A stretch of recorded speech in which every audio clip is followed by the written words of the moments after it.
আমার আবার একটা জিনিস খুব হাসি লাগে, এগুলো উচিত কথা তো, বললে মানুষ রাগ করে, আর আমার উপরে এমনিতে মানুষ খুব বেশি রাগ করে, বুঝলেন তো। মোবাইল খুললে শুধু মমতাজুল ইসলাম, মমতাজুল ইসলাম, মমতাজুল ইসলাম, ধর ওকে মার ওকে, ও আমাদের বিরুদ্ধে বলে, আমাদের এই করে তাই করে, মানে মমতাজুল আর মমতাজুল। আমি যে কি সর্বনাশ করি, অথচ কিছুই নয়। দেখুন আপনার কাছে বাস্তব কিছু কথা বলছি। আমি জানি রাজনীতির টিকিট না পেলে লোক অন্য রাজনীতি করে। আমি এখন যদি মমতা ব্যানার্জির পার্টি করি, এবছরে যদি আমাকে টিকিট না দেয়, আমি দল ছেড়ে দিয়ে কংগ্রেসের টিকিট দিলে তার দলে যাব। ওই জন্য আল্লাহ সুবহানাহু ওয়া তাআলা পবিত্র আল কোরআনে আক্ষেপ করে বলেছেন, ওয়ারিজানিল জাহিলিন, আপনি কখনো অশিক্ষিত নির্বোধ জাহেলদের সঙ্গে মিশবেন না, তাদের থেকে দূরে থাকবেন। তার মানে বন্ধু করতে গেলেও কার সঙ্গে করবেন? শিক্ষিতদের সঙ্গে। এতেও অনেক জ্ঞান আছে। একটা জাতিকে যদি আপনি পরিবর্তন করতে চান, একটা কমিউনিটিকে যদি আপনি সত্যর দিকে নিয়ে আসতে চান, একটা গ্রামকে যদি আপনি অন্ধকার থেকে আলোর দিকে নিয়ে আসতে চান, একটা পরিবারকে যদি আপনি শুধরে দিতে চান, একটা দেশকে যদি আপনি পরিবর্তন করতে চান, তাহলে সব থেকে বড় যে বিষয় সেটা হচ্ছে সেই জাতিকে শিক্ষার ব্যাপারে এগিয়ে আসতে হবে। আল্লাহ নবী সাল্লাল্লাহু আলাইহি ওয়াসাল্লাম তখনকার দিনে সংগঠন তৈরি করেছিলেন সমাজ পরিবর্তন করার। আল্লাহ তাআলা মুহাম্মদ সাল্লাল্লাহু আলাইহি ওয়াসাল্লামকে বলছেন, আপনি সমাজ পরিবর্তন করার চিন্তা ভাবনা করছেন, কিন্তু আপনি লেখাপড়া জানেন না, যে ওই জন্য আগে পড়াশুনো করুন। তার মানে একটা জাতিকে পরিবর্তন করতে গেলে কি লাগবে? শিক্ষা। শিক্ষা ছাড়া কোনো জাতির পরিবর্তন আসতে পারে না, কোনো জাতির পরিবর্তন আসতে পারে না। শিক্ষা অর্জন করতে হবে। শিক্ষার গুরুত্ব যারা জানে না আর যারা জানে এদের ডিফারেন্স। যারা জানে তারা কতটা ভাগ্যবান, যারা জানে না তারা কতটা হতভাগা। শিক্ষা সম্পর্কে পবিত্র আল কোরআনে আয়াত আছে প্রায় 750টার কাছাকাছি। কটা? 750টার কাছাকাছি আয়াত আছে শুধু শিক্ষা অর্জন করার ব্যাপারে। নামাজ 82 বার। আর তাহলে শিক্ষার ব্যাপার বেশি না কম? অনেক অনেক গুণে বেশি। বেশি না? বেশি। কিন্তু আমাদের বক্তা বলুন, আলেম ওলামা বলুন, আমরা বেসিক কিছু জিনিস নিয়ে আলোচনা করি। ভাইরা নামাজ পড়ো, তাছাড়া জান্নাত যাওয়া যাবে না। ধান হয়েছে 30 বস্তা, তাড়াতাড়ি করে ওষুধ দিয়ে দাও, তাছাড়া জান্নাতে যাওয়া যাবে না। তোমার বেটারা তো কাশ্মীরে অনেক টাকা ইনকাম করে, টাকা অনেক বড় হয়েছে, অনেক জমি জায়গা কিনেছো, 2 তলা বাড়ি করেছো, ভাইরা আমার তাড়াতাড়ি করে একবার হজ করে নাও। এইসব বক্তব্য, এইসব বক্তব্য না? তার মধ্যে আমিও শুধু আমরা এই বক্তব্য দিয়ে চলে গেলাম। আর 750 জায়গায় যে বিষয়ে আলোচনা করা হয়েছে সেই ব্যাপারে আলোচনা নেই, কোনো আলোচনা নেই। ওই জন্য আমি এখন থেকে নিয়ত করে নিয়েছি, আজ থেকে আরো 15 দিন আগে, যে জাতিকে শুধু শিক্ষার ব্যাপারেই আলোচনা করে যাব। যত রকমের আমার জানা আছে শিক্ষার ব্যাপারে, কোরআনে যত জায়গায় শিক্ষার ব্যাপারে আলোচনা আছে সেখান থেকে নিয়ে জাতির কাছে পেশ করব। দেখি জাতিকে বোঝানো যায় কিনা। মুহাম্মদ সাল্লাল্লাহু আলাইহি ওয়াসাল্লাম যে জায়গাতে জন্মগ্রহণ করেছিলেন, আচ্ছা এই জায়গাটার নাম কি বলুন? কোথায়? বলছে বেনিয়াকুড়ি। মানে আন্দাজে বলে দিয়েছে। আমি জিজ্ঞেস করছি আল্লাহর নবী কোথায় জন্ম নিয়েছে? বলছে বেনিয়াকুড়ি। আস্তাগফিরুল্লাহ। একটু ভেবে বলো। তার মানে আমার কথা শুনছে না, ও নয় মোবাইল দেখছে আর নয় বাড়ির টেনশন করছে। এই মুহাম্মদ সাল্লাল্লাহু আলাইহি ওয়াসাল্লাম জন্ম নিয়েছিলেন কোন জায়গায়? মক্কা। মক্কা। আল্লাহর নবী যে সময়টায় জন্মগ্রহণ করেছিলেন ওই সময়টির নাম হচ্ছে আইয়ামে জাহেলিয়াত, অর্থাৎ বর্বরতার যুগ। বর্বরতা কেমন ছিল? নারী এবং পুরুষের উভয়ের একটা যৌবনের চাহিদা আছে, শারীরিক চাহিদা আছেই। একটা পুরুষের তখন শারীরিক চাহিদা মেটানোর জন্য সে তার মাও হতে পারত, তার বোন হতে পারত, তার বেটি হতে পারত, তার ফুফু হতে পারত, ওটা তাদের কাছে কোনো ব্যাপারই ছিল না। মানে বাপ তার বেটির সঙ্গে শারীরিক সম্পর্ক করত, এত জঘন্যতম পরিবেশ ছিল তখন। মানুষ মারা যাবার পর এই যে মাথার মগজটাকে বার করে মাথার কুলিটাতে মদ রেখে তারা মদ পান করত। কি বললাম বুঝলেন? তখনকার দিনে 4টি পাপ ছিল সব থেকে ভয়ঙ্কর পাপ। কটি পাপ? 4টি। আলেম ওলামারা এই বক্তব্যটা শোনার জন্য বিনীত অনুরোধ করছি। আপনি আবার অন্য জায়গায় দিবেন এই বক্তব্যটা, এটা আপনাকে আমি বলে দিয়ে যাচ্ছি। 4টি পাপ সেই সময় বড় ছিল। এক নম্বর বড় পাপ ছিল ব্যভিচার। দুই নম্বর বড় পাপ ছিল চক্রবৃদ্ধি হারে সুদ। 3 নম্বর বড় পাপ ছিল মদ পান করা। 4 নম্বরে বড় পাপ ছিল গোত্রীয় ঝামেলা, এই বংশের লোকের সাথে ওই বংশের মারামারি। আলেমরা জানেন আউস আর খাজরাজ বলে 2টি গোত্রে একটা উটকে পানি পান করানোকে কেন্দ্র করে 100 বছর তারা যুদ্ধ করেছে। একটা উট, মোল্লা গোত্রের মানুষ ফুরকান গোত্রের কূপে পানি খেয়ে নিয়েছে উটটা, এই নিয়ে মারামারি লেগে গেছে, সামান্য ব্যাপার নিয়ে মারামারি। তাহলে তখন 4টে প্রধান পাপের কথা আপনাদেরকে বললাম। এইবার আপনাদেরকে একটা কথা বলি, সেটা কি? আল্লাহ নবী সাল্লাল্লাহু আলাইহি ওয়াসাল্লাম ছোট থেকে তিনি ছিলেন কোমল হৃদয়ের মানুষ, নরম হৃদয়ের। তিনি ছিলেন মিষ্টভাষী, তিনি ছিলেন পর উপকারী, তিনি ছিলেন এতিম অসহায়দের ভরসা পাওয়ার মতো একজন মানুষ। প্রথম থেকেই তিনি এই অন্ধকারে নিমজ্জিত জাতিকে আলোর দিকে আনার জন্যে একটা সংগঠন তৈরি করেছিলেন। সংগঠনটির নাম দিয়েছিলেন হিলফুল ফুজুল। আর এই হিলফুল ফুজুলের তিনি প্রধান দায়িত্ব পালন করে যুবক ছেলেদের নিয়ে সমাজের অন্যায়ের বিরুদ্ধে তিনি প্রতিবাদ করতেন, সমাজকে সংশোধন করার চেষ্টা করেছিলেন। কাদের নিয়ে? যুবকদের নিয়ে। এখানে আর একটা জিনিস জেনে রাখবেন, মুহাম্মদ সাল্লাল্লাহু আলাইহি ওয়াসাল্লাম লেখাপড়া জানতেন, আক্ষরিক জ্ঞান ছিল? ছিল না।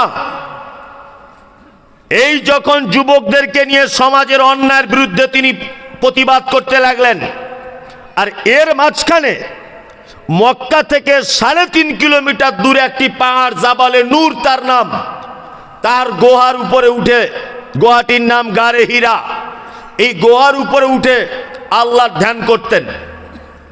একদা জিবরিল আমিন এলেন, আসার পরে বলছেন ইকরা, আপনি পড়ুন। মুহাম্মদ সাল্লাল্লাহু আলাইহি ওয়াসাল্লাম বলছেন আমি পড়তে জানি না। জিবরিল আমিন আল্লাহ নবীকে সিনার সঙ্গে চাপ দিলেন, চাপ দেওয়ার পরে বলছেন আপনি পড়ুন। পড়তে জানি না। আবার ধরে চাপ দিলেন, পড়ুন। তখন মুহাম্মদ সাল্লাল্লাহু আলাইহি ওয়াসাল্লাম বলছেন ইকরা বিইসমি রাব্বিকাল্লাযী খলাক, খলাকাল ইনসানা মিন আলাক, ইকরা ওয়া রাব্বুকাল আকরাম। 5টি আয়াত অবতীর্ণ হয়ে গেল। বলুন এবার আপনাকে আমি প্রথমকার প্রশ্নটা করছি, মক্কায় কটা পাপ ছিল? 4টা। আল্লাহ তো প্রথমে আয়াত অবতীর্ণ করতে পারতেন, নবী মদ হারাম জাতিকে বলে দেন, চক্রবৃদ্ধি হারে সুদ হারাম এটা আপনি জাতিকে বলে দেন, ব্যভিচার হারাম এটা আপনি জাতিকে বলে দেন, গোত্রতে ঝামেলা এটা হারাম মানুষদেরকে বলে দেন।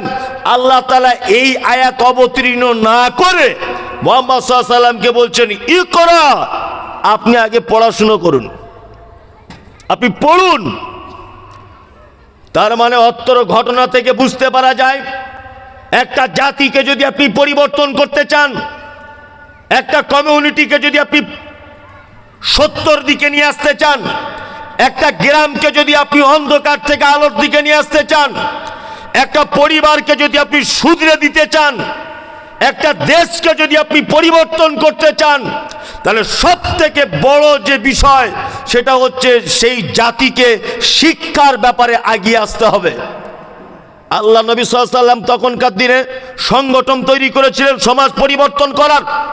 আল্লাহ তাআলা মুহাম্মদ সাল্লাল্লাহু আলাইহি ওয়াসাল্লামকে বলছেন, আপনি সমাজ পরিবর্তন করার চিন্তা ভাবনা করছেন, কিন্তু আপনি লেখাপড়া জানেন না, যে ওই জন্য আগে পড়াশুনো করুন। তার মানে একটা জাতিকে পরিবর্তন করতে গেলে কি লাগবে? শিক্ষা।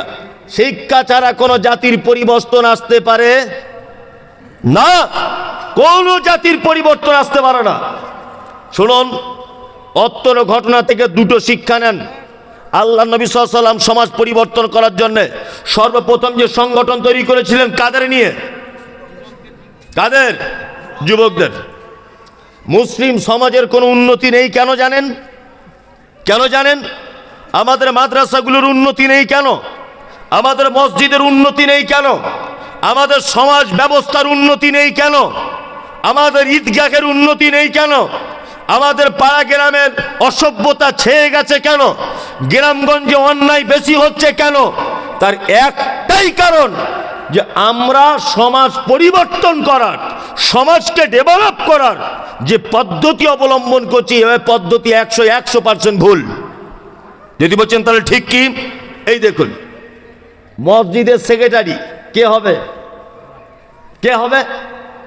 সরকার জানে 60 বছর বয়স হয়ে গেলে ওর বুদ্ধি কমে যায়, ও চাকরি শেষ। আচ্ছা, 60 বছরের পরে কেউ আর চাকরিতে টিকে থাকতে পারে? পারে না তো। মানে সরকারি পক্ষ জানে ও 60 বছর হয়েছে, মানে ওর বুদ্ধি কম, ওর বুদ্ধি কমে গেছে। তুমি বরঞ্চ 60,000 টাকা বাড়িতে বসে পেনশন পাও, তবুও ভালো, স্কুলে এসে ছাত্রদের সর্বনাশ করো না।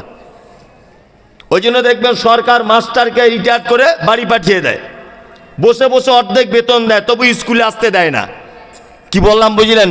তার মানে 60 বছর বয়স হয়ে গেলে একটা মানুষ চোখে কম দেখে, স্মৃতিশক্তি কমে যায়, কথাবার্তা খারাপ হয়, মেজাজ হারিয়ে ফেলে, যোগ্যতা কমে যায়, সব কিছু তার কমে যায়। কমে যায় কি যায় না? যায়।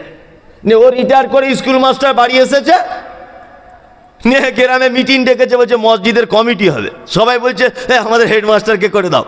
আর ওর তো বুদ্ধি কমে গেছে বলে চাকরি চলে গেছে, ওর তো বুদ্ধি নেই। ওকে দায়িত্ব দিয়ে দিয়েছে মসজিদের, ওকে দায়িত্ব দিয়ে দিয়েছে মাদ্রাসার। এই মমতাজুল ইসলাম বলছে, শুনুন, 50 বছর হয়েছে, 60 বছর হয়েছে, আপনি দায়িত্বর খাতা জমা দিয়ে দেন। আপনি নিজে উদ্যোগ গ্রহণ করে বলুন, গ্রামের 10 জন যুবক ছেলেকে দায়িত্ব দেওয়া হোক মাদ্রাসা, মসজিদ, ঈদগাহ। আমার এখন বুদ্ধি কমেছে, আমরা তাদের পরামর্শ দেব সিনিয়র হিসাবে, কিন্তু কাজের দায়িত্বে থাকবে কে? গ্রামের যুবক ছেলে। মুহাম্মদ সাল্লাল্লাহু আলাইহি ওয়াসাল্লাম সমাজ পরিবর্তন করার জন্য সর্বপ্রথম তিনি যুবকদেরকে ভূমিকায় দিয়েছিলেন। আর আমাদের সমাজ দিনে 20 বার অজু ভেঙে যায়, তাকে দিয়েছে বড় পদে। ও কি করবে? ও কি করবে? যুবক ছেলেদেরকে দায়িত্ব দেন। আর যুবক ছেলেদের দায়িত্ব দিলে কত কাজ হবে দেখুন। আপনাদের এখানে হয় কি জানি না, আপনাদের গ্রামে মাঠে ঘাটে, বল খেলার মাঠে ফুটবল ক্রিকেট টুর্নামেন্ট হয়, 16 দলীয় 8 দলীয় হয় না? আমার কলকাতাতে দেখেছি যে পাড়া গ্রামে যখন ফুটবল খেলার ম্যাচ হয়, কলকাতা থেকে সব এইটুকুটুকু প্যান্ট পরা মেয়ে ছেলে ভাড়া করে আনে। কি বললাম বুঝলেন? তা ধরে না আপনাদের গ্রামে ওই রকম খেলা হচ্ছে, একটা করে গোল হচ্ছে, তারা ঝুমঝুমি বাজিয়ে ড্যান্স করছে, আর ওর বাপও দেখছে, বেটাও দেখছে, বলছে সাংঘাতিক নাচ। বাপ বেটা দুজনাই বলছে সাংঘাতিক ড্যান্স। আচ্ছা বলুন তো, এই ফুটবল টুর্নামেন্টগুলো করে কারা? বুড়োরা না যুবকেরা? যুবকেরা, যুবকেরা। এবার ধরে নেন গ্রামে একটা টুর্নামেন্ট দেওয়া হলো, ন্যাংটো মেয়েদের নিয়ে নাচানো হলো। নাচানোর দায়িত্ব কে ছিল? শুকুর আলীর বেটা আব্দুল হাকিম, মফিজুলের বেটা আব্দুল্লাহ, করিমের বেটা আবু সুফিয়ান, এই 5 জন যুবক মেন। ভালো করে বুঝবেন, টার্গেট করতে হবে আপনাকে, যে গ্রামে যে 5 জন ছেলে বেশি অন্যায় কাজে লিপ্ত, তাদেরকে ধরে বলুন, এই তুই মাদ্রাসা সেক্রেটারি, আজ থেকে তুই মসজিদের, আর তুই ঈদগার দায়িত্বে থাক। আচ্ছা বলুন তো, তাদের যদি মাদ্রাসা মসজিদের দায়িত্বটা কাঁধে তুলে দেওয়া হয়, ওই অন্যায় কাজ আর জীবনে যেতে পারবে? পারবে? পারবে না, কখনো যেতে পারবে না। ওই জন্য যারা সমাজে বেশি বাড়াবাড়ি করছে, বেশি যারা সমাজে ক্ষতি করছে বুঝতে পারবেন এই ছেলেগুলো বেশি বাড়াবাড়ি করছে, মসজিদ মাদ্রাসার দায়িত্বর বাঁশ কাঁধে ঝুলিয়ে দেন, দেখবেন ও লজ্জায় ওর ড্যান্সার যাবে না, ইস আমিও কাজে নাই ভাই মাদ্রাসার দায়িত্বে আছি, ও লজ্জায় যেতে পারবে? পারবে? তার মানে সমাজ পরিবর্তন করার সব থেকে বড় পদক্ষেপ হচ্ছে যুবকদেরকে আগে আসতে হবে, যুবকদের আসতে হবে। তবে আমার একটা জিনিস খুব হাসি লাগে, এগুলো উচিত কথা তো, বললে মানুষ রাগ করে, আর আমার উপরে এমনিতে মানুষ খুব বেশি রাগ করে, বুঝলেন তো? মোবাইল খুললে শুধু মমতাজুল ইসলাম, মমতাজুল ইসলাম, মমতাজুল ইসলাম, ধর ওকে মার ওকে, ও আমাদের বিরুদ্ধে বলে, আমাদের এই করে তাই করে, মানে মমতাজুল আর মমতাজুল। আমি যে কি সর্বনাশ করি, অথচ কিছুই নয়। দেখুন আপনার কাছে বাস্তব কিছু কথা বলছি, আমি জানি রাজনীতির টিকিট না পেলে লোক অন্য রাজনীতি করে। আমি এখন যদি মমতা ব্যানার্জির পার্টি করি, এবছরে যদি আমাকে টিকিট না দেয়, আমি দল ছেড়ে দিয়ে কংগ্রেসের টিকিট দিলে তার দলে যাব। এটা হয় কি হয় না? কারণ কি বলুন তো, রাজনীতিতে কিছু পয়সা করির ব্যাপার আছে। আমাদের আবার কিছু বয়স্ক লোক, তাদের খুব রাগ, ও আগে সেক্রেটারি ছিল মসজিদের, এখন বাদ দেওয়া হয়েছে বলে ওই মসজিদে আর নামাজ পড়ে না, ওই মসজিদ পার হয়ে অন্য মসজিদে যায়। চাচা কি ব্যাপার? বলছে না আমাকে অন্যায়ভাবে বাদ দিল। তো বাদ দিলে তুমি কি বেতন পেতে? তোমার কি কোনো টাকা পয়সার লবিবাজি ছিল? বাদ দিয়েছে তো তোমার কি? বলছে মাদ্রাসা আগে দান করতাম মৌলী সাহেব 50,000 করে, যখন আমি দায়িত্ব ছিলাম, এখন আর দিই না। কেন তুমি দাও না কেন? তার মানে ওখানে কিছু মাল পেতে তুমি দাও না কেন? কেন তুমি দাও না? কেন তোমাকে মসজিদ থেকে বাদ দিয়েছে বলো, তুমি কেন ওই মসজিদ আসবে না? নিশ্চয় তোমার নিয়ত খারাপ ছিল, নিশ্চয় তোমার ওটা লিল্লাহিয়াত ছিল না, নিয়ত তোমার খারাপ ছিল। আশ্চর্যকর ব্যাপার, মাদ্রাসা মসজিদ কি কারোর বাপের পৈতৃক সম্পত্তি যে সারা জীবন তুমি দায়িত্ব পালন করবে, তারপর তোমার বেটা হবে, তারপর তার বেটা হবে? এটা কি রাজতন্ত্র নাকি? একটা আমানতদার ইমানদার লোক হলেই সে যুবক হয়, বলিষ্ঠ ভাষায় কাজবাজ করতে পারে, তারা দায়িত্বে আসবে সমাজ যদি পরিবর্তন করতে চান। ওই জন্য বলছি, মসজিদ মাদ্রাসা ঈদগাহ যে সমস্ত দায়িত্ব রয়েছেন, এই দায়িত্বগুলো পরিবর্তন করার চেষ্টা করুন।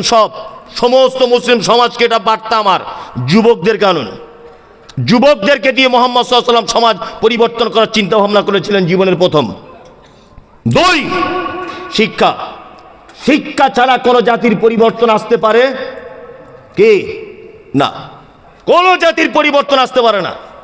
আমি আজকে একটা জিনিস অবাক হই, অবাক, আল্লাহু আকবার। কি অবাক?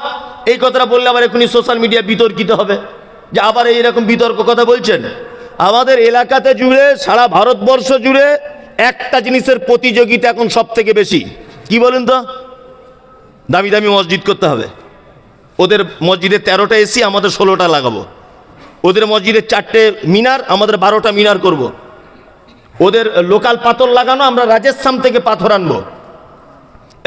এই প্রতিযোগিতা চলছে কি চলছে না? চলছে, চলছে। আচ্ছা, কে আপনাকে যুক্তি দিল? কে যুক্তি দিল? বলছে আমাদের মসজিদে খরচা হয়েছে প্রায় 1 কোটি টাকার কাছাকাছি। 1 কোটি টাকার কাছাকাছি মসজিদ করে তোমার কি লাভ হয়েছে? কি লাভ হয়েছে সেটা আগে বলো। পৃথিবীতে 3টে মসজিদে নামাজ পড়লে নেকি বেশি পাওয়া যায়। 1 কাবায়, 2 নববীতে, 3 মসজিদ আকসাতে। আর পৃথিবীর কোন মসজিদে 2 রাকাত নামাজ পড়লে 4 আনা নেকি বেশি নাই, 4 আনা নেকি বেশি নাই। আর একটা হাদিস আছে মসজিদে কুবার ব্যাপারে, আল্লাহ নবী বলেছেন, কেউ যদি বাড়ি থেকে ওযু করে মসজিদে কুবাতে গিয়ে যদি 2 রাকাত নামাজ যদি পড়ে, একটা উমরা হজের সমান নেকি দেওয়া হবে। এই 4টে মসজিদের গুরুত্ব ছাড়া পৃথিবীর যত দামি মসজিদ আপনি নামাজ পড়েন, একই নেকি, একই নেকি। দিল্লির জামে মসজিদে যা নেকি, বিন্নাকুড়ির টিনের মসজিদে একই নেকি। মালদার সোনা মসজিদে যে নেকি, বিন্নাকুড়ির খাজুরের পাতা দিয়ে তৈরি করা মসজিদে একই নেকি। দিল্লির জামে মসজিদে নামাজ পড়লে যা নাকি, উত্তর দিনাজপুরের একটা প্রত্যন্ত গ্রাম্য এলাকায় ভাঙা টিনের মসজিদে নামাজ পড়লে একই নাকি, কোনো নাকি ডিফারেন্স নাই। আজকে জাতি কোটি কোটি টাকা খরচা করে মসজিদ নির্মাণ করছে, কম্পিটিশনে নেমেছে, অথচ বড় দুঃখ লাগে সেই মসজিদের অন্ডের একটা ভালো মক্তব নেই, বাচ্চারা কোরআন শিক্ষা করবে, ভালো মক্তবের ব্যবস্থা নেই। বলছে আমাদের কত দামি মসজিদ, তোমার মসজিদ তুমি ধুয়ে ধুয়ে খাও। ধুয়ে ধুয়ে খাও মসজিদ। আচ্ছা এবার আপনাকে বলি শুনুন, নামাজ আগে না শিক্ষা আগে বলুন? শিক্ষা। এবার বলুন নামাজ পড়া হয় কোথায়? মসজিদে। এইটা আগে না যেখানে শিক্ষার কেন্দ্র মাদ্রাসা এটা আগে? কথা বলুন। মাদ্রাসা। নামাজ আগে না শিক্ষা আগে? এটা আমি বলেছি আগে শিক্ষা। তার প্রমাণ এই দেখুন, আপনাকে প্রমাণটা দিই। আল্লাহ নবী সাল্লাল্লাহু আলাইহি ওয়াসাল্লাম দাঁড়িয়ে আছেন কোথায়? মসজিদে। ভালো করে বুঝবেন, মসজিদে একটা লোক 2 রাকাত নামাজ পড়েছে। আল্লাহর নবী নিজের চামড়ার চোখ দিয়ে দেখলেন লোকটা নামাজ পড়েছে। লোকটা নামাজ পড়ে আসার পর আল্লাহ নবী তাকে জিজ্ঞাসা করছেন, তুমি নামাজ পড়েছ? লোকটা বলছে, হ্যাঁ আমি নামাজ পড়েছি। আল্লাহ রাসূল বলছেন, না তুমি নামাজ পড়োনি। লোকটা আবার গেল, আবার গিয়ে 2 রাকাত নামাজ পড়ল। আল্লাহর নবীকে এসে দাঁড়ালেন আল্লাহর নবীর সামনে। তা আল্লাহ নবী বলছেন, তুমি নামাজ পড়েছ? লোকটা বলছে, পড়েছি। আল্লাহ নবী কথা কেটে দিয়ে বলছেন, তুমি নামাজ পড়োইনি।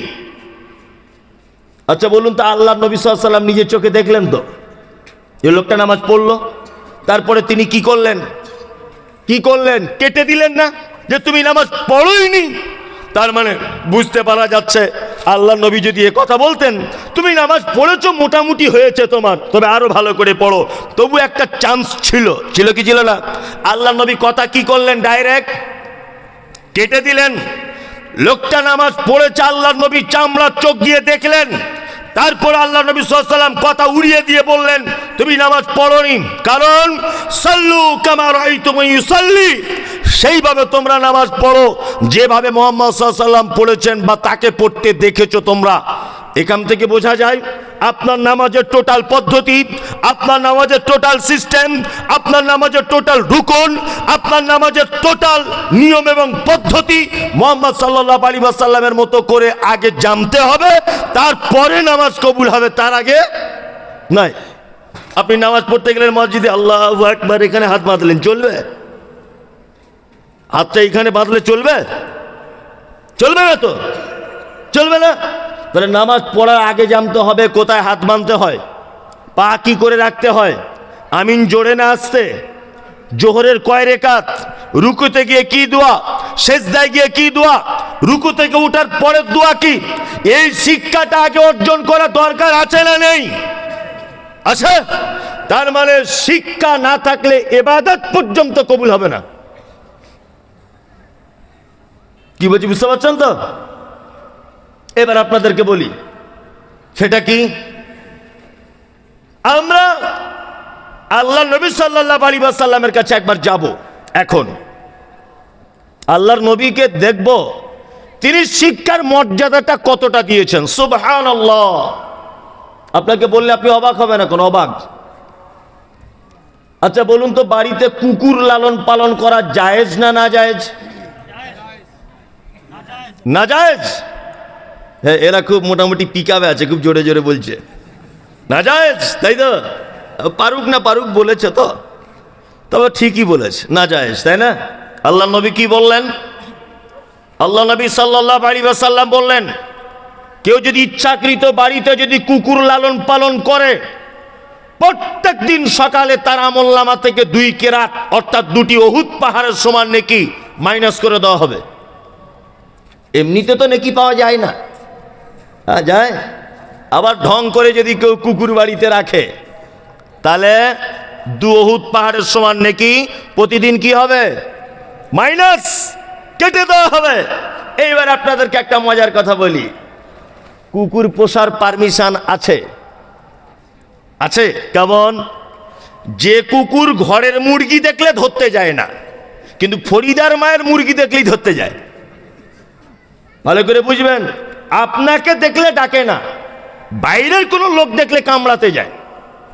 মালিকের ছাগল দেখলে কামড়াতে যায় না, কিন্তু পল্টুদের ছাগল যদি এই বাড়িতে ঢোকে কামড়াতে যায়।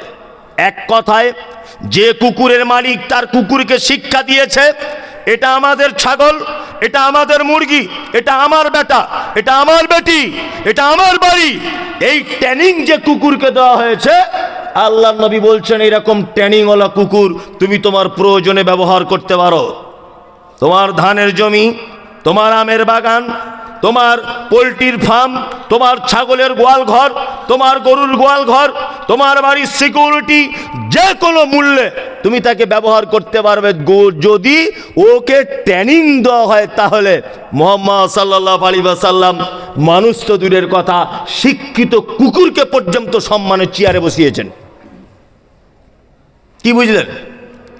শিক্ষিত কুকুরকে পর্যন্ত আল্লাহর নবী সম্মানের চেয়ারে বসিয়েছেন। আপনারা আমরা শিক্ষিত মানুষের মর্যাদা দিই? দিই না। আমাদের অবস্থাটা কি বলি দেখবেন, হাসিও লাগবে আবার জ্ঞানও আছে। আমি মমতাজুল ইসলাম, আমি একেবারে পচা মূর্খ, মানে একেবারে পচা মূর্খ, লেখাপড়াও জানি না, আর ওই বাউল গান গেয়ে গেয়ে বেড়াই, আর মাছের ব্যবসা করি, আর এলাকায় চুরি ছিনতাই সব আমি করি। ধরে নেন না, কালকে ভোট, কথার লেগে বলছি, পঞ্চায়েত ভোট, আমি তৃণমূল পার্টি থেকে দাঁড়িয়েছি ভোটে। আমি কিন্তু কোনো পার্টির বদনাম করছি না, আল্লাহর কসম বোঝানোর জন্যে। পার্টির লোক কেউ থাকলে ভাববে না যে আমাদের বিরুদ্ধে বলছে, আল্লাহর কসম আমি আপনার বিরুদ্ধে বলিনি, বোঝানোর জন্যে। শিক্ষিত মানুষকে আমরা কিভাবে মূল্যায়ন করি।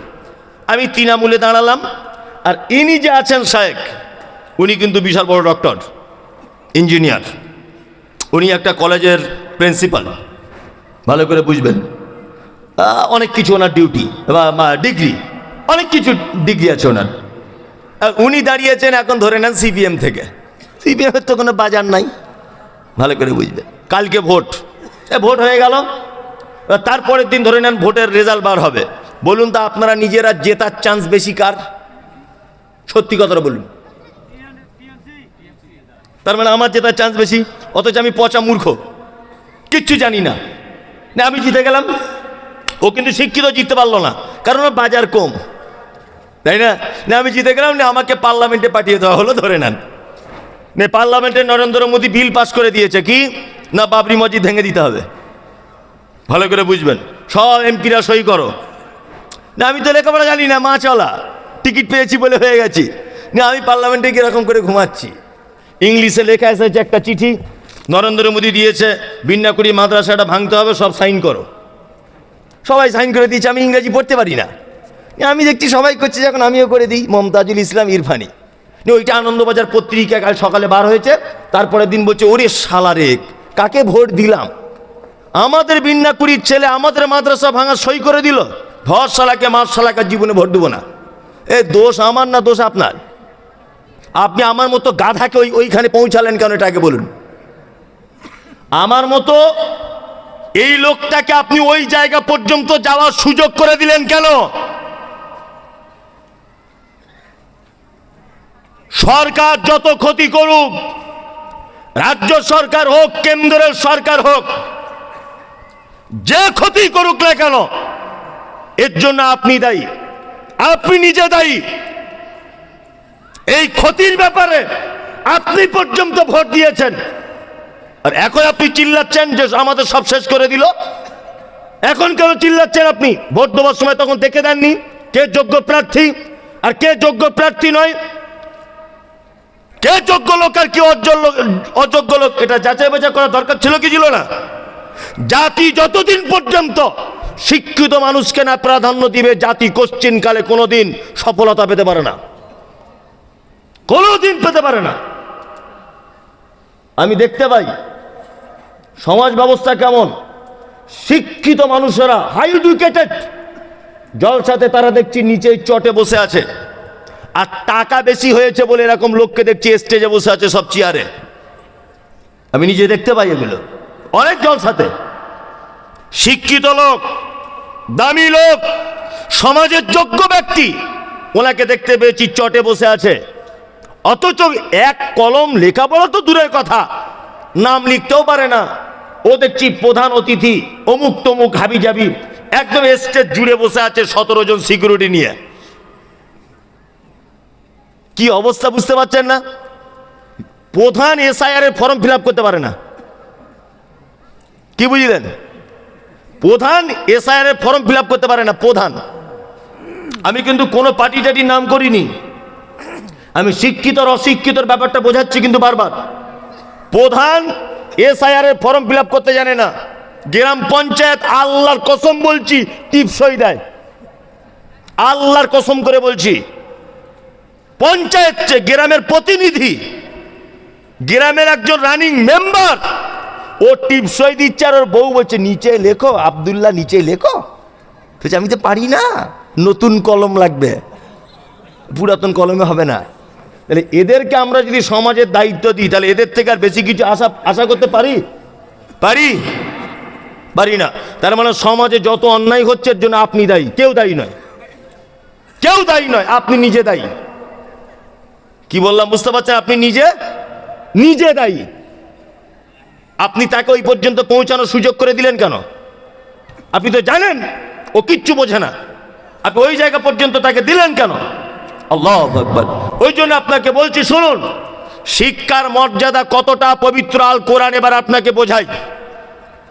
আল্লাহ তাআলা বলছেন কুল হাল ইয়াস্তাবিল্লাযীনা ইয়ালামুনা ওয়াল্লাযীনা লা ইয়ালামুন, যারা জানে আর যারা জানে না ওরা কি সমান নয়?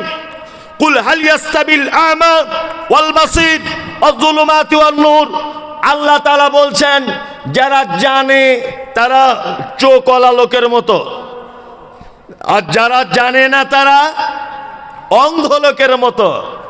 আল্লাহ বলছে যারা জানে তারা চোখওয়ালা লোকের মতো, আর যারা জানে না তারা অন্ধ লোকের মতো। কে বলছেন এটা? আল্লাহ, তাই না? এইবারে এখানে একটা জিনিস জানতে হবে, মৌলভী সাহেব আপনি তো এতক্ষণ শিক্ষা নিয়ে খুব চিল্লামিল্লি করছেন আর খুব বড় বড় কথা বলছেন, আমাদেরকে ছোট বড় করে বলে দিচ্ছেন। এবার আমার জানতে ইচ্ছা করছে, আল্লাহ যে বলছে যারা জানে আর যারা জানে না এরা সমান নয়, যারা জানে এরা চোখওয়ালা লোকের মতো, আর যারা জানে না এরা অন্ধ লোকের মতো। তাহলে কোন শিক্ষা অর্জন করব এটা আগে বলুন, এটা শোনার দরকার আছে না নেই? আমাদের আলেম ওলামারা কিন্তু একটা ব্যাপারে খুব জোর দেয়, ও বন্ধুরা ছেলেরা মাদ্রাসায় ভর্তি করো, আর কিয়ামতের দিনে তোমার মাথায় নূরের তাজ পরিয়ে দেওয়া হবে। ও একেবারে এটা শুনে বলছে 4টে ছেলেকে একসাথে দিয়ে দে, যদি অন্তত তাজটাও তো পাবো। কি বলা বুঝলেন না? আচ্ছা এবার আপনাদেরকে একটা জিনিস বোঝাই। আমি এই মাদ্রাসার বুখারী পড়াই, ধরে নেন বড় হাদিসটা আমি পড়াই, আমি খুব বড় আলেম। আচ্ছা বলুন তো দেখি, এই গ্রামের একটা মেয়ের কিডনিতে পাথর হয়েছে, আমি হাদিস কোরআন দিয়ে পাথরটা বার করতে পারবো? বলুন, পারবো না তো? তাহলে কী করে বার করা যাবে? মরে যাবে? ডাক্তারের কাছে যেতে হবে, তাই তো? ডাক্তারের কাছে যেতে হবে। তা ডাক্তার কোন শিক্ষায় শিক্ষিত? মেডিকেল, ও জেনারেল লাইনের ছাত্র, তাই না? তার মানে বুঝতে পারা যাচ্ছে যে আমার দুটো শিক্ষারই দরকার আছে না নেই? হ্যাঁ, এইটাও জানতে হবে, ওটাও জানতে হবে। মুহাম্মদ সাল্লাল্লাহু আলাইহি ওয়াসাল্লাম তিনি বলেছেন কি বললেন তিনি? তালাবুল ইলমি ফারিজাতুন আলা কুল্লি মুসলিমিন, প্রতিটা মুসলিম নরনারীর জন্য দ্বীনের শিক্ষা অর্জন করা কি ফরজ। ফরজ মানে এই যে আমরা বুঝে নিয়েছি যে 12-14 বছর পড়তে হবে আর পাগড়ি মাথায় দিতে হবে, তার মধ্যে আমিও পাগড়ি নিয়েছি। আমরা কিন্তু এই টেন্ডেন্সিতে আজও পর্যন্ত রয়েছি, 2025 সাল পর্যন্ত। আমি মুমতাজুল ইসলাম বলছি, ফরজ ইসলামের বেসিক জ্ঞান আপনার যতটুকু প্রয়োজন, হারাম কোনটা, হালাল কোনটা, কোনটা সহি, কোনটা ঠিক, পিতামাতার সেবা কেমন, কি করে মানুষ মারা গেলে তার জানাজায় যাব, হারাম কোনটা, কোনটা বৈধ, কোনটা অবৈধ, চুল কি করে কাটতে হয়, কাপড় কিভাবে পরতে হয়, ইসলামের বেসিক জিনিসগুলো আপনার জন্য জানা ফরজ। তারপরে আপনি 2-4 বছর এটা জেনে যাবার পরে কি করবেন? আপনি মাইকেল মধুসূদন দত্ত হন, সমস্যা নেই। আপনি কুমুদ রঞ্জন মল্লিক হন, সমস্যা নেই। আপনি কাজী নজরুল ইসলাম হন, সমস্যা নেই। যত বড় বড় ডিগ্রি আছে আপনি হন, কোনো সমস্যা নেই। তবে আমি মুমতাজুল ইসলামের কথা বলবো, আপনার ছেলে যদি শুধুমাত্র জেনারেল লাইনে পড়াশুনো করে তাহলে ভেবে নেবেন মৃত্যুর আগেও বেঈমান হয়ে কবরে যাবে। এটা আমি মুমতাজুল ইসলাম লিখিত দেবো আপনাকে। ওর ঈমান থাকবে না, দ্বীনের জ্ঞান যদি ওর ভিতরে না থাকে। যদি বলছেন এটা বাড়াবাড়ি হয়ে গেল না, তাহলে আমাদের গ্রামের মাস্টাররা কি করবে? আমাদের গ্রামের শিক্ষিত সমাজ কি করবে? শুনুন, আপনার বেটা, আপনার বেটি, আপনি নিজে শুধু যদি জেনারেল লাইনে পড়ে থাকেন, আরবি যদি না ধারেন, তাহলে ভাববেন আপনার ঈমান অনেক দিন আগে চলে গেছে। আপনার ঈমান অনেক দিন আগে চলে গেছে। এই দেখুন, তার একটা প্রমাণ করি। কথা বলা যাবে না। আল্লাহ বলছেন, ফাইন্না খালাকনাকুম মিন তুরাবিন সুম্মা মিন নুতফাতিন, মানুষকে আমি তৈরি করেছি মাটি দিয়ে। কি দিয়ে? মাটি দিয়ে মানুষকে তৈরি করা হয়েছে। দুটো শিক্ষার দরকার আছে কিনা শিক্ষিত মানুষরা শুনবেন। তাহলে কোরআন বলছে মানুষকে তৈরি করা হয়েছে কি দিয়ে? মাটি দিয়ে, তাই না? চলুন এইবার একবার যাই স্কুলের মাস্টারের কাছে। হেডমাস্টার সাহেব, আপনি বলুন তো মানুষ সৃষ্টি হয়েছে কেমন করে? হেডমাস্টার তখন বলছে, বিবর্তনের মাধ্যমে মানুষ এসেছে। কেমন করে? এই দেখুন, আপনাকে দেখাই। ডাক্তারবাবু যে ঘরে বসে আছে, ওর ঘরের পিছনে একটা ক্যালেন্ডার টাঙানো আছে। ক্যালেন্ডারে দেখবেন একজন এরকম করে আছে, আর একজন ওর থেকে একটু বড়, ওর থেকে একটু বড় এরকম করে আছে, আর ওর থেকে একটু বড় হালকা হালকা দাড়ি, তার থেকে একটু বড় বানরের মতো, তারপরে আর একটু দেখবেন পুরো মানুষ। এরকম ক্যালেন্ডার দেখেছেন? দেখেছেন? তার মানে হেডমাস্টার ডাক্তারবাবু বোঝাতে চাইছে মানুষ আগে বানর ছিল, বানর থেকে গড়িয়াল হলো, তারপরে অন্য প্রাণী হলো, তারপরে ওই আপনার আরেকজন হলো পরিবর্তন, তারপরে মানুষ হলো। বলে কি বলে না? এটা কার থিওরি? Charles Darwin. 200 বছর আগেকার থিওরি চার্লস ডারউইনের। সত্যি চার্লস ডারউইন যদি বেঁচে থাকতে, আমি সত্যি ওনার সঙ্গে দেখা করতাম। যে আপনার মাথাতে মগজ আছে না, সব গোবরে ভরা, এই বুদ্ধি কে দিল আপনার? কে আপনাকে বুদ্ধি দিল? এ তত্ত্ব কে আপনাকে স্কুল সিলেবাসে ঢোকাতে বললো যে বিবর্তনের মাধ্যমে? এটা বিজ্ঞান বলছে বিবর্তনের মাধ্যমে মানুষের জন্ম হয়েছে। আল্লাহু আকবার। আপনাকে একটা জিনিস বোঝাই। আমার বাড়িতে একটা দেশি গাই গরু আছে, এটা অরিজিনাল নেই কিন্তু বোঝানোর জন্য। তা আমার স্ত্রী একদিন আমাকে হঠাৎ করে বলছে, দেখুন আপনার ছেলে আর আপনার মেয়ে, আপনি, আমি আর আপনার আব্বা মা, বাড়িতে আমরা 6 জন মেম্বার। তা দেশি গরুর দুধ 1-1.5 কেজি হয়। তাই এ যা দুধ হয় আপনার মেয়ে আর আপনার বেটা দুজনে খেলে, আমাদের স্বামী স্ত্রী হয় না, আমার তো বাদ দেন, আপনার আব্বা মায়েরও খাওয়া হয় না। তো দুধ একটু বেশি করে হবে এরকম গরু পাওয়া যাবে কি? তোমার স্ত্রীকে বললাম, দেখো ফের তাহলে এই গরুটা বিক্রি করে অন্য গরু কিনতে হবে। তা আমি ডাক্তারকে ফোন করলাম, গরুর ডাক্তারকে, যে ডাক্তারবাবু এর দুধ কি বাড়ানোর কোনো রাস্তা আছে? তা ডাক্তার আমাকে বলছে, ভাই দুধ বাড়ানোর দরকার নেই তো। এবারে গরুটা যখন মানে বাচ্চা হওয়ার আগে যা প্রজনন করতে হয়, এই টাইমটাতে আপনি যদি একটা ওই জার্সি গরুর ইনজেকশনের মাধ্যমে ওকে পুশ করেন, তাহলে ও জার্সি গরুর বাছুর হবে। আচ্ছা, এটা হচ্ছে কি হচ্ছে না? হচ্ছে না? হচ্ছে। তো আমার স্ত্রীকে বলছি, হাগো ডাক্তার বলেছে না জার্সি গরুর ইনজেকশন দিয়ে দেবে আর জার্সি গরুর বাছুর হবে। তো আমার স্ত্রী বলছে, তাই সত্যি? হ্যাঁ সত্যি। আর মেয়ে ছেলের বুদ্ধি যা হয়। ডাক্তার আমার কাছে 1200 টাকা নিয়েছে, ইনজেকশন দিয়ে দিয়েছে, অরিজিনালি জার্সি গরুর বাছুর হয়েছে। আমার স্ত্রী মেয়ে ছেলে তো বোঝে না, ও তাহলে ভাবছে মনে হয় এরকমভাবে যে কোনো কিছুর ইনজেকশন দিলেই হবে। 6 মাস পরে আমার মেয়েটা খুব কাঁদছে, আব্বা আমার একটা হরিণের বাচ্চা এনে দাও না, আমি একটু খেলা করবো। বলছি, দেখ মা, হরিণের বাচ্চা তো বাজারে কিনতে পাওয়া যায় না, আর কোনো জঙ্গলে ধরতেও পাওয়া যায় না। আমার স্ত্রী তখন মাথা মোটা বলছে, ডাক্তারকে বলো একটা হরিণের ইনজেকশন দিয়ে দিতে। এটা কিন্তু অরিজিনাল নয়, বোঝানোর জন্য বলছে। আমার বউ শুনলে খুব রাগ করবে যে আমাকে মাথা মোটা বলে দিয়েছে। কি বললাম বুঝলেন না? না, আমাকে বলছে একটা হরিণের ইনজেকশন দেন না, তাহলে হরিণের বাচ্চা হবে। আচ্ছা বলুন তো, কিয়ামত পর্যন্ত সম্ভব না অসম্ভব? অসম্ভব। তার মানে গরুর পেট থেকে যত রকমের গরু আছে পৃথিবীতে, ওই গরুর জন্ম হবার মেশিনপত্র লাগানো আছে। হাতির পেট থেকে হাতির মেশিন ফিট করা আছে। ঘোড়ার পেট থেকে কোনোদিন আপনি জিরাফের আশা করতে পারেন না। পারেন? পারেন না। আপনি কোনোদিন শিয়ালের পেট থেকে বিড়ালের বাচ্চা আশা করতে পারেন না। আমি চার্লস ডারউইন সাহেবকে বলতে চাই, উনি তো চলে গেছেন পৃথিবী থেকে। তারপরে ওনার কাছে একটা প্রশ্ন আমার এটা, যে বানর থেকে যদি মানুষ হয়, তাহলে আপনার এই থিওরি 200 বছর আগে, তাহলে আজকে 2025 সাল পর্যন্ত সুন্দরবনের একটা বানর মানুষ হলো না কেন? কেন হলো না? বানর একটা আলাদা ভিন্ন প্রাণী, ওর আলাদা পার্টস, আলাদা মেশিন। বানর থেকে মানুষ কি করে হতে পারে? এটা ভুল তথ্য। এবার আপনাকে বলছি, দুটো শিক্ষা আপনার বেটাকে দিতে হবে। কেন? আপনার বেটা যদি শুধু জানে বিবর্তনের মাধ্যমে মানুষের জন্ম, তাহলে আপনার বেটা যদি এইটা জানার পরে মৃত্যুবরণ করে, তার ইমাম থাকবে? কোরআন বলছে মাটি থেকে মানুষের জন্ম দেওয়া হয়েছে, তৈরি করা হয়েছে কি দিয়ে? মাটি থেকে। কোরআন বলছে ওর নাম ঈসা, মায়ের নাম মারিয়াম, জন্ম হয়েছে বাইতুল্লাহাম, স্কুলে পড়ানো হচ্ছে ওর নাম যিশু, ওর মায়ের নাম ম্যারি, জন্ম হয়েছে বেতেলহেম। তাহলে স্কুলের সঙ্গে পবিত্র আল কোরআনের সংঘর্ষ আছে না নেই? আছে। আমি আপনাকে যেটা বলতে চাইছি, আপনার বেটা যেমন শিখবে তার নাম যিশু, আপনার বেটা তেমন শিখবে তার নাম ঈসা। আপনার বেটা যেমন শিখবে তার মায়ের নাম ম্যারি, আপনার বেটা তেমন শিখবে তার মায়ের নাম মারিয়াম। আপনার বেটা যেমন শিখবে তার জন্ম বেতেলহেম, আপনার বেটার এটা জানা দরকার তার জন্ম বাইতুল্লাহাম। মানে কোরআন যেটা বলে এটা জানা আপনার জন্য অপরিহার্য, ফরজ।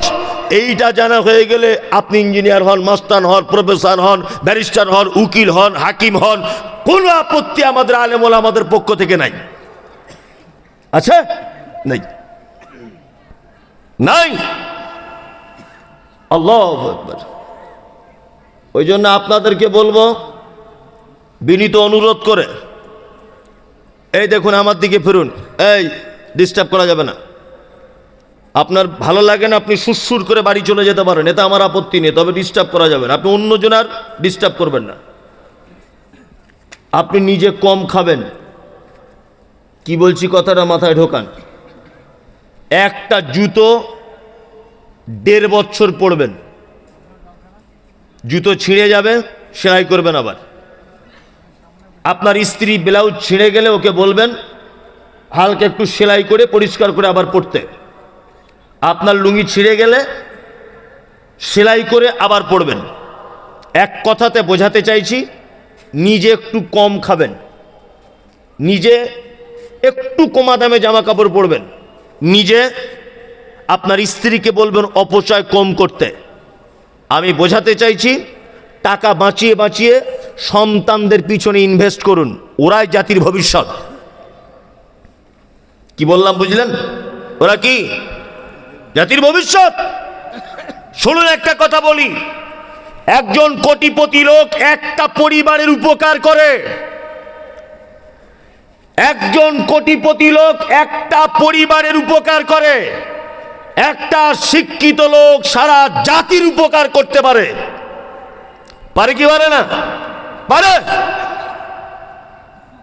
ওই জন্য আল্লাহ সুবহানাহু ওয়া তাআলা পবিত্র আল কোরআনে আক্ষেপ করে বলেছেন, ওয়ারিজানিল জাহিলিন, আপনি কখনো অশিক্ষিত নির্বোধ জাহেলদের সঙ্গে মিশবেন না, তাদের থেকে দূরে থাকবেন। তার মানে বন্ধু করতে গেলেও কার সঙ্গে করবেন? শিক্ষিতদের সঙ্গে। এতেও অনেক জ্ঞান আছে। আমরা দুজনে লেখাপড়া জানি, নে মারপিট হচ্ছে দুজনের, হঠাৎ আমি যদি ওকে একটা ঘুষিও মারি তো এই জায়গায় মারবো যে 2-4 ঘন্টা বেঁচে থাকবে। অশিক্ষিত লোক হলে একদম ডাইরেক্ট লাঞ্চে মারবে, ওই বুদ্ধি নেই তো যে কোথায় মারলেও বাঁচবে আর কোথায় মারলে বাঁচবে না। বন্ধু করলেও শিক্ষিত মানুষের সঙ্গে করবে। শিক্ষিত মানুষের গুণ বলি, এই দেখুন মজা লাগবে। আমি অসুস্থ, ইনি খুব শিক্ষিত, আর আরেকজন আছে ধরে নেন অশিক্ষিত, দুটো আমার বন্ধু। এখন ইনি আমাকে দেখতে আসছেন, আসার সময় কিছু ফল টল আনতে হবে, অসুস্থ মানুষকে দেখতে গেলে আনতে হয় কি হয় না? হয়। এখন উনি ফলের দোকানে গিয়ে বলছেন ফলওয়ালাকে, পেয়ারা কত কেজি? তা বলছে 20 টাকা। আচ্ছা, বেদানা কত? তা বলছে 400 টাকা। আপেল? বলছে ওটা 600 টাকা। আচ্ছা বলুন তো, লোকটা যদি শিক্ষিত হয় কোন ফল কিনবে? ডালিম। ও পারুক না পারুক প্রত্যেক কথাতে বলছে, এটাই তোমাকে ধন্যবাদ, জলসার শেষে আমার সাথে দেখা করো, তুমি উত্তর দিচ্ছে। ও বলছে ডালিম। আচ্ছা আমার দিকে ফিরুন, অশিক্ষিত আমার যে বন্ধুটাও খুব ধনী, ও খুব ধনী, ও ফলের দোকানে গিয়ে বলছে আপেলের কত দাম? 400। পেয়ারা 20 টাকা, আঙ্গুর ফল 300 টাকা। তখন ও বলছে সব থেকে দামি কোন ফলটা? ও বলছে ডালিম। কত? বলছে 1200 টাকা। বলছে ওইটা 6 কিলো দাও। আমার বন্ধু মমতাজুলের খানকে দেখা করতে যাব, নিয়ে গরিব মানুষ বেচারা কিন্তু শিক্ষিত, এ দোকানদারকে ভেবে চিনতে বলছে আমার 20 টাকা কেজি পেয়ারা, ওইটা 2 কেজি দাও। শিক্ষিত লোক নিয়ে এসছে কি 20 টাকা কেজি পেয়ারা, আর অশিক্ষিত বন্ধু কি নিয়ে এসছে 7 কেজি ডালিম। এবার আমার বাড়িতে এসছে, দুজনাই ঢুকছে একসাথে। তা আমার স্ত্রী, মেয়ে বোঝে না, ও তখন বলছে তোমার কিন্তু ওই বন্ধুটা খুব ভালো। কি করে বুঝলে তুমি? তো বলছে দেখো 4-5 কিলো ডালিম নিয়ে এসছে, 1200 টাকা কেজি। বলছে এই বন্ধুটা খুব একটা ভালো না। না, বলছে কি 20 টাকা কেজি পেয়ারা গো, ওই কেউ আনে? আপনার এই বন্ধুটা খুব কিপটে মনে হচ্ছে। এই মমতাজুল ইসলাম বলছে আল্লাহর কসম, দুটো বন্ধুর ভিতরে আমাকে অরিজিনাল ভালোবাসে যে বন্ধুটা পেয়ারা নিয়ে এসেছে। 2 কেজি ডালিম খেলে যে ভিটামিন, একটা পেয়ারা খেলে সেই ভিটামিন। ও এইটা ভেবে পেয়ারা কিনেছে। কি বলছি বুঝতে পারছেন? ওই শিক্ষিত লোকের গুণ। এ বুঝেছে 1200 টাকা কেজি ডালিম হতে পারে, ও 3 কেজিতে যে ভিটামিন, 10 টাকার একটা পেয়ারাতে একই ভিটামিন। তাহলে আমার বন্ধুর কল্যাণ আমাকে চাইতে হবে, সে অসুস্থ, ভিটামিন যুক্ত খাবারটা ওকে আগে দিতে হবে। তার মানে বলুন, বন্ধু করলেও কার সাথে করা লাগবে? এই যে শিক্ষিত বন্ধু করবেন, পেয়ারা আনবে, আর অশিক্ষিত আনবেন ডালিম কিনে আনবে। ও তো বোঝে না, ও ভেবেছে তার দাম বেশি, তার প্রোটিন বেশি, বুঝলেন না? ও ভেবেছে কি যার দাম বেশি তার ভিটামিন বেশি। কিন্তু এ শিক্ষিত, এ কি নিয়ে এসেছে? পেয়ারা। ও গুণ দেখেছে, আরো দাম দেখেছে।